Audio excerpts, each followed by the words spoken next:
Assalamualaikum warahmatullahi wabarakatuh. Kembali lagi di channel Kisah Warganet. Kali ini saya akan menceritakan cerita yang berjudul Minasi si Kembang Desa. Ditulis oleh Loka Raihana dan beliau sudah mengizinkanku untuk membawakan cerita ini. Dan nanti saya akan mencantumkan link ceritanya di kolom deskripsi video kali ini. Tak usah lama-lama, kita ke ceritanya. Berparas ayu, senyum manis, tinggi semampai, serta rambut yang lebat lurus panjang, menjuntai indah, menambah sempurna gadis cantik kembang desa itu. Minasi, biasa dipanggil Mina, panggilan sayang yang diberikan sang almarhum ayahnya. Mina berusia 22 tahun, berasal dari desa yang cukup terpencil, jauh dari kota. Mina gadis cantik yang begitu ramah, rajin serta menghormati orang, sehingga banyak ibu-ibu di desa itu menginginkan Mina menjadi menantu mereka. Keseharian Mina selalu membantu sang ibu yang bekerja menjadi buruh tani, milik seorang juragan tanah di desa itu. Semenjak sang ayah meninggal, Minahlah yang selalu membantu sang ibu. Mina memiliki seorang kakak dan seorang adik laki-laki yang bernama Seno, sedangkan adiknya bernama Siti. Mereka hidup penuh kesederhanaan setelah sang ayah meninggal karena kecelakaan kerja di kota tempat ayahnya bekerja. Tahun pertama kematian sang ayah begitu berat buat keluarga Mina, karena tak ada lagi yang mencari nafkah. Sedangkan saat itu sang kakak masih bersekolah, begitupun Mina. Karena tak ada lagi yang menjadi tulang punggung keluarga Mina, serta sang kakak harus berhenti dari sekolah mereka, karena mereka harus membantu sang ibu yang bekerja menjadi buruh tani. Semua kepahitan Mina lalui dengan kesabaran, begitupun sang kakak, adik, serta ibunya. Mereka harus bangkit setelah kepergian sang ayah.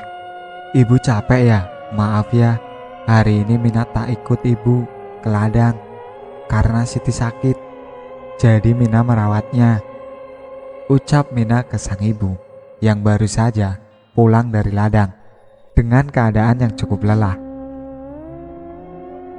Gak apa-apa nak, kamu kan ngurus adikmu.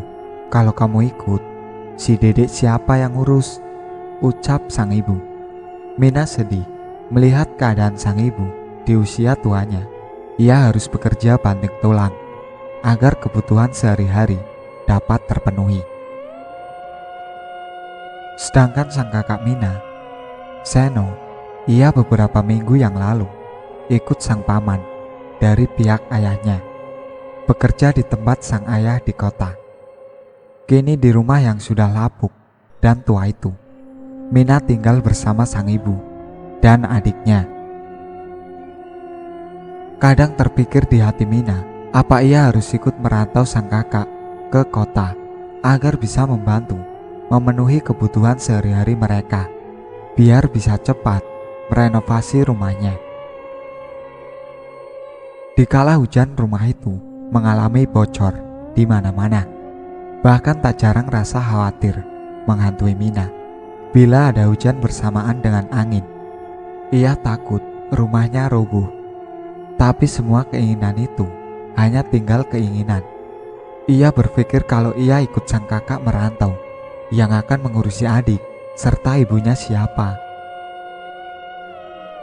Sedangkan sang adik masih terlalu kecil untuk membantu sang ibu, baik bekerja di ladang maupun membantu beres-beres di rumah mereka. Mina begitu menyayangi adik serta ibunya. Apapun Mina lakukan demi kebahagiaan sang adik serta ibunya.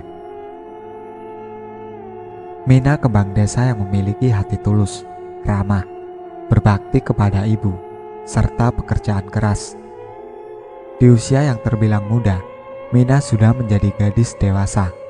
Segala hal karena itulah banyak para ibu-ibu serta pemuda desa yang ingin menjadikan Mina menantu serta istri mereka.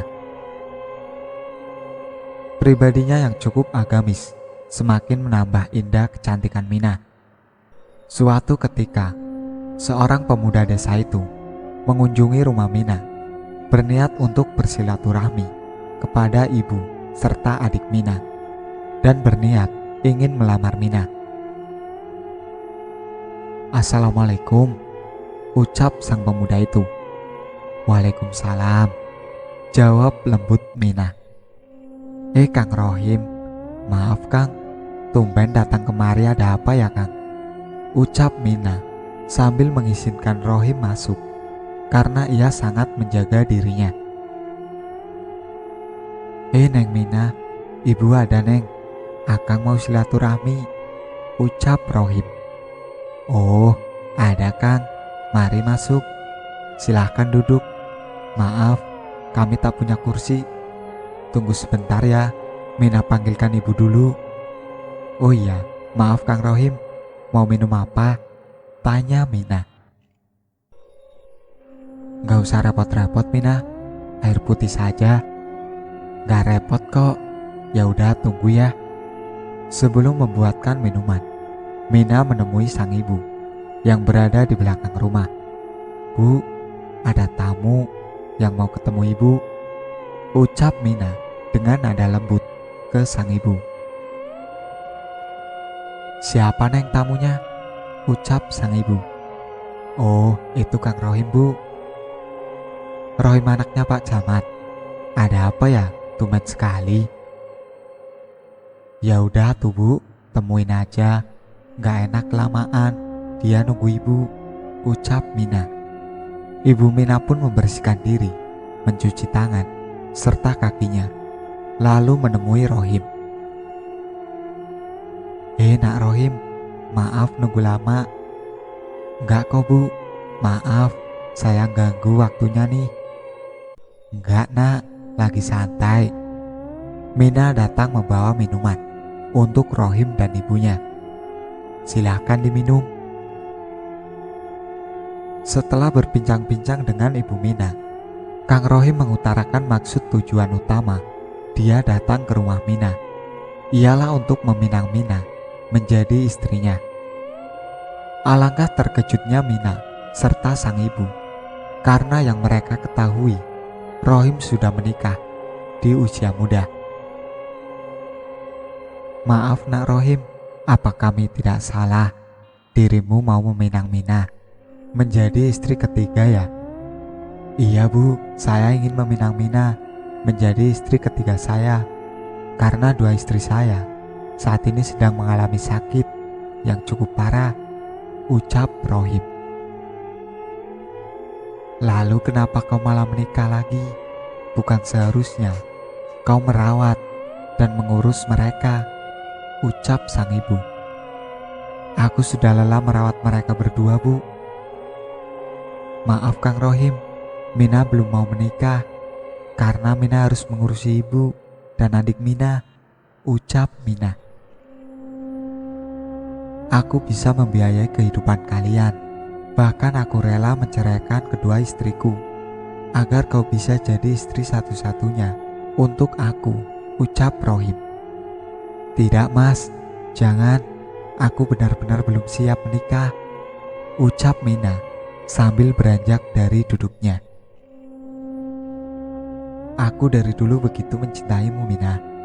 Aku menikahi mereka atas perjodohan kedua orang tuaku.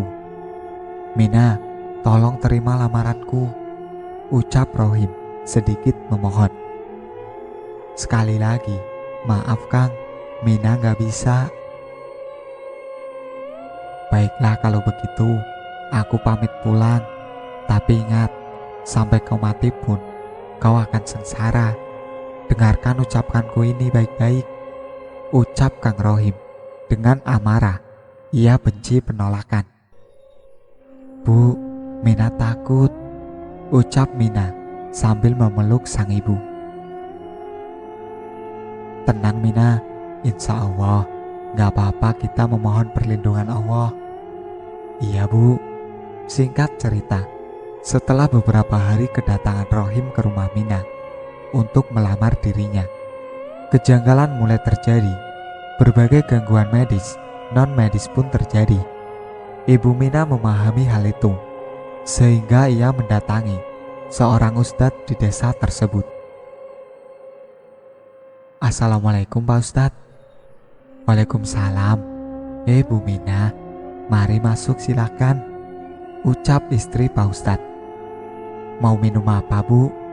Ucap Rama istri Ustadz itu. Tak usah repot-repot Bu Haji, saya hanya ingin ketemu dengan Pak Haji. Ada tidak ya?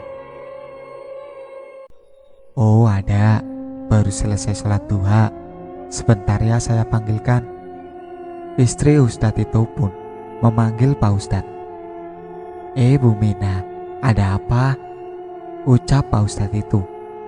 Begini Pak Ustadz, saya mau bercerita soal hal-hal yang aneh yang sering saya, Mina, serta adik Mina alami beberapa hari belakangan ini. Gangguan seperti apa ya Bu Mina? Gangguan seperti tiba-tiba datang ular besar di atas tempat tidur kami, lalu hilang begitu saja. Dan yang paling buat kami ketakutan, Mina pernah tengah malam berdandan seperti pengantin sambil bersenandung sampai menjelang subuh. Dan masih banyak hal-hal kecil yang kami alami, ucap Ibu Mina bercerita tentang keadaan mereka. Ustadz atau Pak Haji ini memang terkenal ilmu hikmahnya. Beliau sering diminta bantuan bila ada warga di desa itu yang memiliki penyakit non-medis. Baiklah, insya Allah malam Jumat besok saya serta istri akan berkunjung ke rumah Ibu. Ya Allah, terima kasih Pak Ustadz. Lalu dengan apa kami membayar kebaikan kalian? Karena kami tak memiliki uang. Hanya dengan sholawat sebanyak mungkin, serta doakan kami sekeluarga, itu cukup, ucap Ustadz itu. Masya Allah, Pak Ustadz, sekali lagi terima kasih. Kalau begitu, saya pamit pulang, kasihan Mina dan adiknya sendiri di rumah. Baik kalau begitu, saya pamit Pak Ustadz. Assalamualaikum, ucap Ibu Mina. Waalaikumsalam, jawab sang ustadz bersamaan dengan istrinya. Pak, apa tidak terlalu bahaya masalah Mina serta keluarganya? Ibu lihat ada sosok lain yang tadi ikut bersama Ibu Mina ke sini, ucap istri ustadz. Insya Allah Bu, kita minta perlindungan Allah. Saat di jalan pulang ke rumah, perasaan Bu Mina begitu cemas hingga ia berjalan tergesa-gesa ke rumahnya. Assalamualaikum, Mina, adik, ucap sang ibu memanggil kedua anaknya. Waalaikumsalam, ucap sang adik Mina. Ya Allah nak, kamu kenapa kok pucat begini? Ibu, kakak Mina, sambil menangis memeluk sang ibu, lalu pingsan seketika. Adik, bangun nak, tolong, teriak sang ibu sambil berharap ada yang mendengar teriakannya. Tak lama datanglah para tetangga Mina. Ya Allah, Bu Mina, ada apa? Ucap salah satu tetangga. Tolong anak saya pingsan. Saya baru tiba di rumah. Dia begitu pucat, lalu memeluk saya sambil menangis. Ya udah yuk, sekarang kita gotong taruh di kamar. Beberapa warga membantu memindahkan adik Mina ke dalam kamar sambil terus menunggu dan memberi minyak angin ke sang anak. Sang ibu terus menangis. Bu, emang Mina kemana? Kan biasanya Mina yang menjaga adiknya, ucap salah satu tetangga. Ya Allah, iya, Aku baru ingat, tadi saat adik pingsan, ia berkata, "Bu, kakak, bu, kakak." Begitu, lalu sampai saat ini, aku belum lihat Mina, ucap ibu menjelaskan. "Ayo kita cari Mina, mungkin dia pergi ke warung atau kemana gitu," ucap salah satu tetangga. "Ya udah, yang lain mencari Mina. Sebagian di sini tunggu Bu Mina sambil menyadarkan adik, biar kita tahu kemana perginya Mina." Semua warga dengan kompak mencari keberadaan Mina hingga luar desa. Namun semua asik nihil sampai kedua hari Mina tak ditemukan. Bahkan Ustadz atau Pak Haji pun tak dapat mengetahui keberadaan Mina dengan kemampuan ilmu hikmah yang beliau miliki. Akhirnya pihak RW melaporkan kehilangan Mina ke polisi. Polisi pun menyatakan Mina hilang. Sang adik yang diharapkan sebagai saksi kunci, setelah sadar, hanya terdiam dengan tatapan kosong, seolah ruhnya tak berada dalam tubuhnya. Setiap kali ditanya, "Kemana Mina?" adik Mina hanya memandangi yang bertanya dengan tatapan kosong, serta senyum yang menakutkan. Berbagai cara sudah mereka lakukan, namun sampai hari ke-7, Mina tak jua ditemukan. Sang ibu bahkan jatuh sakit karena tak tahan mengalami keadaan ini. Kedua anak gadis seperti ini. Kakak Mina setelah dikabari Mina hilang, langsung kembali ke desa dan berusaha dengan sekuat tenaga mencari Mina, juga mengobati sang adik bungsunya. Tepat malam ke-10, Mina hilang. Sang ibu mimpi bertemu dengan almarhum sang suami. Dalam mimpi itu, suami berucap, "Assalamualaikum, Ibu. Bu, ini Bapak, Bu. Ibu harus kuat, tegar, dan ikhlas. Apapun keadaan, semua ujian Allah yang akan ada hikmah di baliknya." Mina ada di suatu tempat. Bapak tak bisa menjangkaunya. Hanya doa ibu yang menjangkaunya. "Doakan Mina, Bu. Bapak pamit, Bu." Begitu ucapan dari Korin suami melalui mimpi ke Ibu Mina. Ibu Mina pun terbangun, menguatkan hati, lalu berwudu, melakukan sholat sunnah, di akhir dengan pembacaan Yasin, lalu berdoa dengan setulus hati dan ikhlas agar sang anak ditemukan. Kehilangan Mina sudah berjalan 2 minggu. Warga serta polisi sudah menghentikan pencariannya. Hanya tinggal menunggu keajaiban Tuhan agar Mina bisa ditemukan dalam keadaan apapun. Begitupun dengan sang ibu yang dengan ikhlas menerima keadaan ini dan siap menerima apapun keadaan Mina, asalkan jasad atau Mina bisa kembali pulang. Bahkan sang ibu sudah menyiapkan sepetak tanah di belakang rumah untuk makam Mina. Di sisi lain ada seorang anak bersama sang ibu dengan berjalan ingin mengunjungi sanak saudara di daerah yang lumayan jauh dari mereka tinggal, menggunakan kendaraan bermotor. Sang ibu serta 2 anak itu melihat jalan alternatif yang diarahkan warga karena jalan utama ditutup, ada perbaikan jalan. Saat melintasi jalan pintas itu, ada hawa yang menarik mereka. Namun sang ibu berusaha tak menghiraukan, terus berjalan ke tujuan utama mereka. Singkat cerita, mereka pun sampai di tujuan mereka, di rumah sanak saudara itu, bersilaturahmi hingga mereka lupa waktu, dan sang anak tak ingin pulang.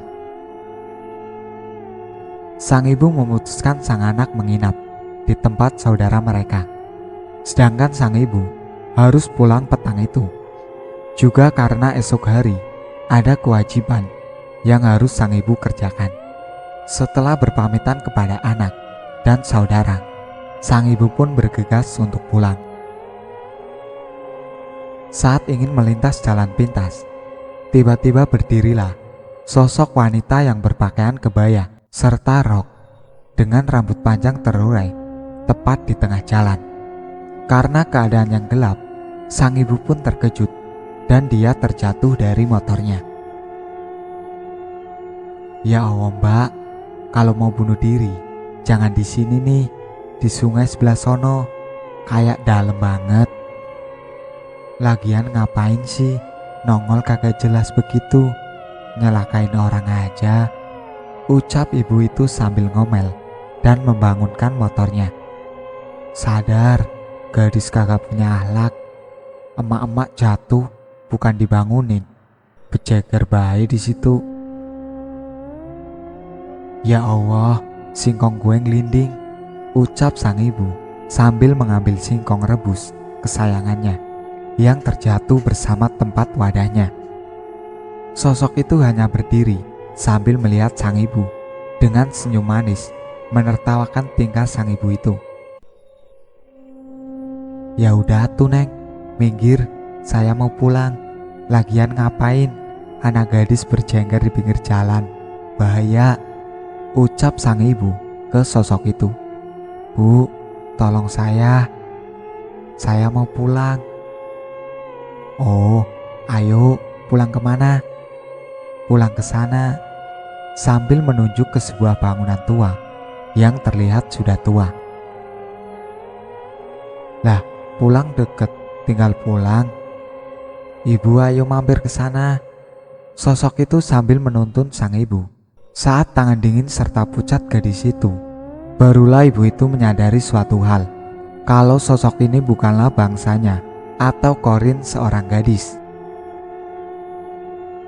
Ya Allah, jadi detektif lagi bahaya aja. Ibu makan singkong boleh nggak?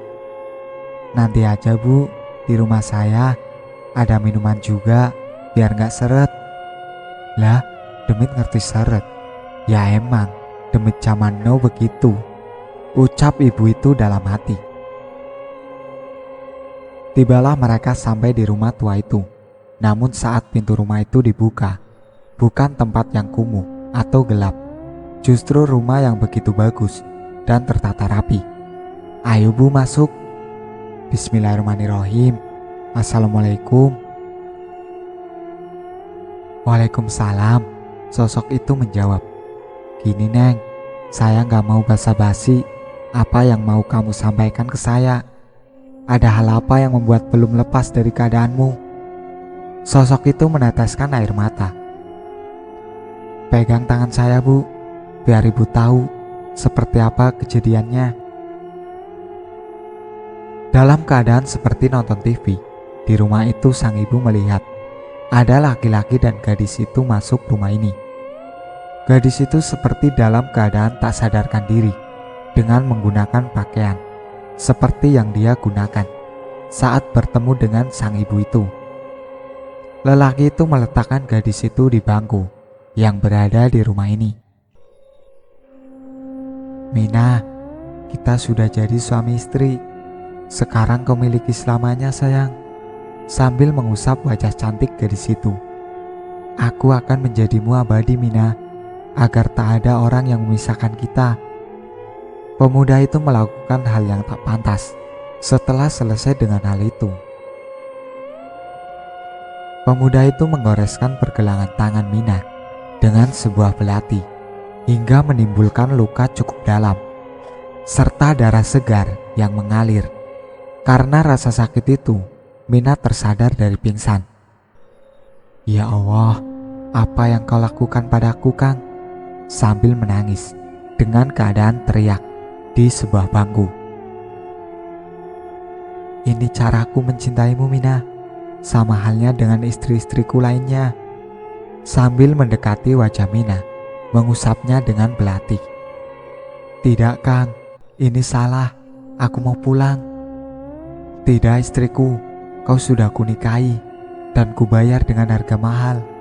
Kakakmu sendiri yang menjadi wali nikahmu, ucap pemuda itu sambil tertawa. Gak mungkin abang melakukan itu padaku. Kamu pasti bohong Kang. Duit mengalahkan segalanya. Lalu dengan sadisnya, belati itu ditusuk ke pipi Mina hingga tertancap. Sakit Kang, ampun, ucap Mina. Ini belum seberapa sayang, sekarang giliran yang ini. Pemuda itu menusukkan sebuah tusuk konde ke mata Mina dan terakhir menusuk berkali-kali tusuk konde itu tepat di jantung Mina hingga Mina meninggal seketika. Setelah Mina meninggal, jasad Mina diletakkan di bagian tiang rumah yang berada persis di tengah-tengah ruang rumah itu. Dengan keadaan darah segar yang terus mengalir, terikat di antara tiang-tiang, jasad Mina ditinggal begitu saja. Pagi dan malam hari, pemuda itu mendatangi jasad Mina, lalu mencium kening Mina dan menusukkan lagi tusuk konde di bagian tubuh Mina. Sekarang kan kau tak sakit lagi, biar Akang tusukkan ke banyak tempat di tubuh indahmu ini, ucap pemuda itu. Karena jasad Mina mulai menimbulkan bau, pemuda itu melepaskan ikatan Mina dan mengubur Mina begitu saja di bagian tengah rumah itu. Keadaan kembali normal. Aku melihat sosok Mina menangis keadaannya. Tolong sempurnakan jasadku, Ibu. Baik, tapi bantu aku mengungkapkan siapa pelakunya. Pelaku sudah mati, Bu. Akulah yang menerornya. Dia pun mengalami kecelakaan hingga masuk ke jurang, terbakar bersama kendaraannya. Kini tinggal jasadku yang belum disempurnakan, ucap Mina. Bismillahirrahmanirrahim. Aku bantu semampuku. Ibu itu pun kembali ke kendaraan. Di sana sudah ada beberapa orang yang mengelilingi kendaraannya. Permisi, ini ada apa ya? Kenapa kalian mengelilingi motor saya? Oh, ibu pemilik motor ini. Kami kira ada terjadi pembegalan atau kecelakaan. Soalnya kami hanya melihat motor ibu, sedang pemiliknya tak ada. Kami khawatir, Bu, karena di sini sering terjadi kecelakaan. Oh gitu, terima kasih ya. Maaf sebelumnya, saya mau tanya, apa di sekitar sini ada ustadz atau tokoh agama masyarakat yang dihormati? Ucap sang ibu kepada orang-orang itu. Oh, ada Bu, kalau ibu mau, mari saya antarkan, ucap salah satu orang itu yang nampak masih muda. Baik, sekarang aja, karena sudah cukup malam, jam 10. Ayo Bu, mari, ucap orang itu. Tak berapa lama, mereka sampai di rumah ustadz itu, tempat di mana Ibu Mina mengunjungi beberapa hari yang lalu, sebelum Mina hilang. Assalamualaikum Pak Ustadz, yang kebetulan berada di depan rumah, baru saja pulang dari masjid. Waalaikumsalam. Loh, kamu ada apa kesini malam-malam? Ucap Pak Ustadz dengan orang yang mengantarkan ibu tadi. Ini Pak Ustadz, saya mengantarkan ibu ini. Assalamualaikum Pak Ustadz, sambil membuka masker yang ibu itu pakai. Sang Ustadz terkejut melihat sang ibu. Waalaikumsalam. Masya Allah, adik kecilku ternyata. Apa kabarmu teh? Ada apa ini? Kayak penting banget, tanya Ustadz itu. Siapa bang? Ucap sang ibu. Ya udah, ayo masuk, ceritakan di dalam. Simpok juga ada, belum tidur dia kayaknya. Sono kangen-kangenan, ucap Ustadz itu menyuruh sang ibu masuk. Kamu pulang aja. Gak apa-apa, saya kenal dengan tata ini, ucap Ustadz ke orang yang mengantarkan sang ibu. Tanpa basa-basi, sang ibu itu menghampiri sang istri Ustadz, lalu meletakkan tangannya di telapak tangan sang istri Ustadz. Lalu sang istri Ustadz meletakkan kembali tangannya yang habis disentuh sang ibu ke suaminya. Ustadz pun mengalami hal yang sama dengan sang ibu itu saat di rumah tua itu. Innalillahi wa inna ilaihi rajiun. Minah, ucap Ustadz setelah melihat dari ilmu hikmahnya. Teh, terus gimana? Saya telepon Satria bang, dia udah OTW kesini. Dia kan polisi, bakal bantu semua. Mina adalah gadis kembang desa yang hilang teh. Kami semua mencari dengan cara apapun, tapi hasilnya nihil. Jasad Mina ditutup sebuah kekuatan yang cukup besar dan kejam bang. Oh begitu, pantas saja. Lagian jarak lokasi rumah Mina ke lokasi cukup jauh dan terpencil, ucap sang ibu. Iya teh, singkat cerita, saat Satria dan bersama para anggota polisi lainnya yang sudah dijelaskan oleh sang ibu, tak lupa juga ambulan. Jasad Mina dievakuasi lalu dikembalikan ke rumah duka setelah dilakukan visum oleh polisi. Sang ibu berusaha tegar menerima keadaan ini. Berbeda dengan sang abang Mina yang menyesali perbuatannya dan bertanggung jawab terlibat akan kematian Mina karena sudah menjual Mina ke Kang Rohim yang tak lain pembunuh Mina. Pemakaman selesai, malamnya dilakukan pengajian di rumah Mina. Sambil berurai air mata, ibu Mina berkata saat ia melihat sosok Mina yang hadir dalam pengajian malam ketiga kepergiannya. Mina, ibu ikhlas, ridho serta lapang menerima kepergianmu. Nak, berbahagia di alam sana, ucap sang ibu. Disaksikan para warga desa yang ikut menangis mendengar serta melihat Korin Mina. Korin Mina pun menghilang bersama senyum serta semerbak wangi melati yang begitu harum. Selamat jalan Minasi si kembang desa. Semoga kau ditempatkan di jannah Allah. Amin.